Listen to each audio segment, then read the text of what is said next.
Le président de la République vit un 8 mars fort en symbole. En cette journée internationale du droit des femmes, il a organisé une cérémonie concernant l'inscription de l'I dans la Constitution française. En marge de cet événement, il a accepté d'évoquer les rumeurs concernant sa femme, Brigitte Macron, et n'a pas hésité à faire preuve de fermeté. Si chaque année le 8 mars revêt une importance symbolique un peu partout dans le monde, il a une saveur encore un peu plus particulière cette année en France. Il y a quelques jours, les sénateurs et les députés ont voté pour l'inscription du droit à l'interruption volontaire de grossesse, IVG, qui a fait son entrée dans la Constitution française.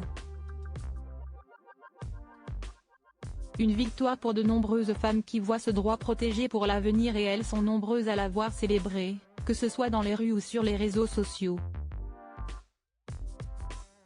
Comme un symbole, une cérémonie publique de scellement de la loi constitutionnelle du 8 mars 2024 portant sur la liberté de recourir à l'interruption volontaire de grossesse a été organisée ce vendredi au ministère de la Justice, place Vendôme, à Paris. Le président de la République, Emmanuel Macron, était bien évidemment présent, tout comme plusieurs personnages importants du gouvernement français, dont le garde des Sceaux, Éric Dupond-Moretti, le Premier ministre, Gabriel Attal, et la présidente de l'Assemblée nationale, Yaël Braun-Pivet.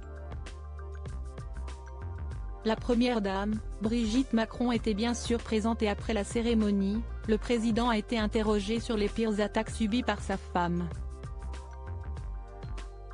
L'indignation d'Emmanuel Macron: la pire des choses, si est-il les fausses informations et les scénarios montés avec des gens qui finissent par y croire et qui vous bousculent dans votre intimité, avance Emmanuel Macron, visiblement touché, avant de conclure: je n'en dirai pas plus.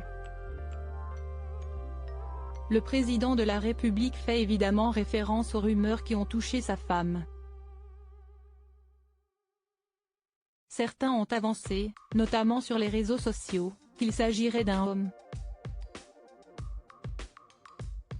Celles qui ont propagé l'ignoble rumeur ont été condamnées l'an dernier, mais comme souvent dans ce genre de cas, le mal est fait. Il y a quand même des fadas, s'insurge Emmanuel Macron, blessé par ces rumeurs, avant de décrire son attitude face à ces attaques infondées: d'abord je réagis, je dénonce, je ne laisse pas passer et je m'indigne.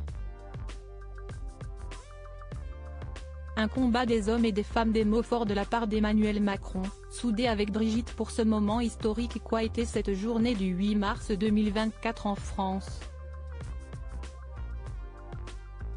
Le combat féministe, ce n'est pas un combat des femmes. Si est-il un combat des hommes et des femmes, parce que ça nous touche tous. Il n'y a pas une société qui vit dans la dignité, s'il n'y a pas d'égalité, conclut le président.